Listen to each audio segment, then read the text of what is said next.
adalah satu. Pertanyaannya adalah satu. Kenapa Arab yang satu bangsa bisa pecah jadi puluhan negara? Eropa yang satu bangsa bisa pecah menjadi puluhan negara. Tapi kenapa kita yang puluhan bangsa malah mampu bersatu dalam satu negara, Kesatuan Republik Indonesia? Ini kan dapat pikirin kok iso. Ini pasti ono sing nyambut gawe. Pasti ada yang kerja, ono sing nukangi. Kok iso ketika Bung Karno menyatakan kami atas nama bangsa Indonesia, Soekarno, Hatta.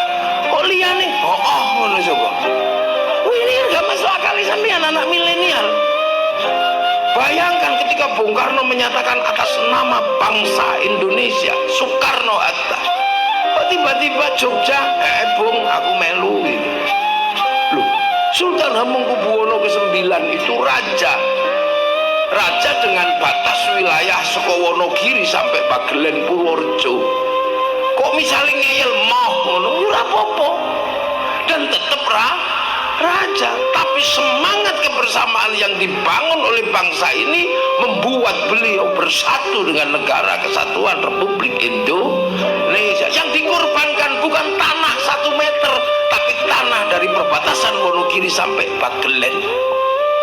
Makanya kalau seandainya kemerdekaan itu diisi oleh orang-orang seperti sekarang, mungkin bangsa ini gak merdeka.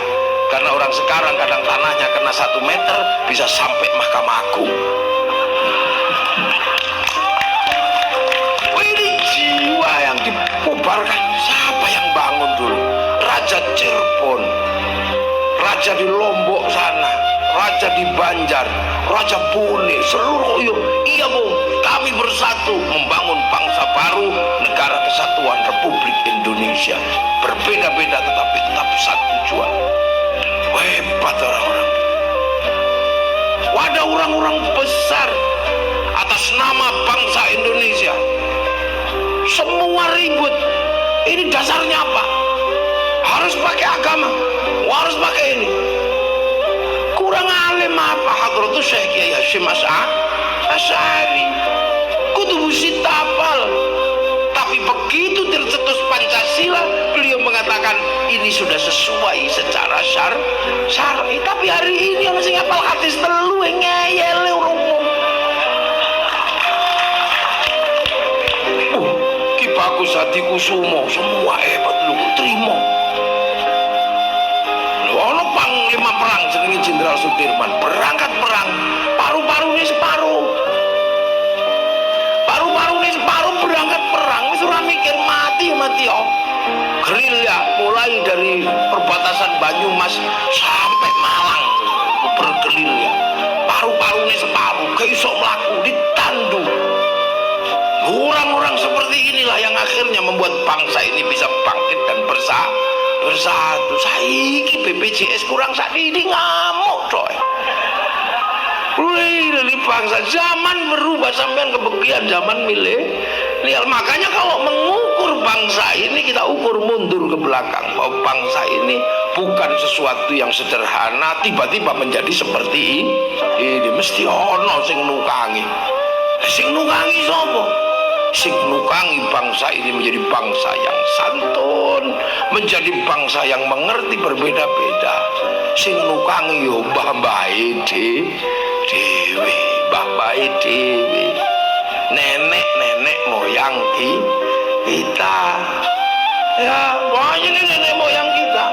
Kalau urusan perang antar agama, belum ada negara yang perang antar agama sampai ratusan ribu mati. Di Jawa sudah terjadi perang antar agama, tadi wis blenger.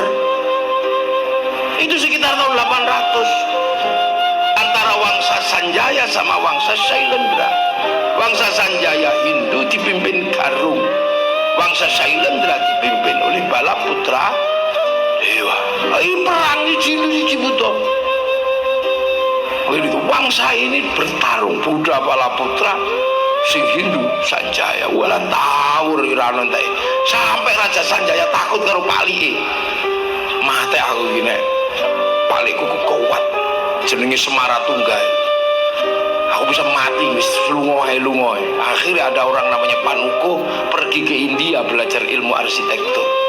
Akhirnya menang ini Wangsa Sailendra ini, orang Buddha menang. Tapi begitu mau bikin candi, orang tuh arsitek, udah kabeh. Akhirnya cari arsitek, entuk arsiteknya wong Hindu. Orang Hindu jadi arsiteknya, namanya Panuko atau Gunadarma ini. Akhirnya dibangunlah candi Buddha besar.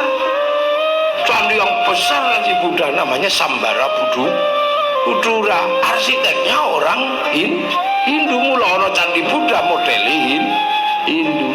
Loh begitu bangun candi, ternyata anak Semaratungga yang anti Hindu namanya Pramodawardhani jatuh cinta. Coba sampean bayangno. Bapak niku anti Hindu, dia dan anaknya sing buta jatuh cinta sama orang Hindu. Ya terpaksa dinikahkan. Akhirnya menikahlah antara anak Raja Buddha dengan orang Hindu. Akhirnya si Panuko bergelar baru menjadi penguasa di kerajaan Sailendra, namanya Raka Ikatan. Makanya sudahi konflik politik. Perbedaan itu biasa, jangan terlalu serius. Khawatirnya nanti anakmu saling jatuh cinta mati kon.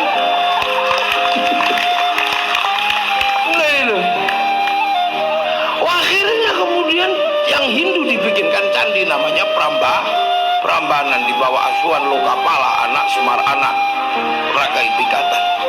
Akhirnya bangsa ini rukun. Setelah itu rukun pindah ke Palembang, sudah tidak ribut agama, Sriwijaya jadi besar. Pindah ke timur, Sindok tidak lagi besar, tidak lagi ribut agama, jadi negara besar.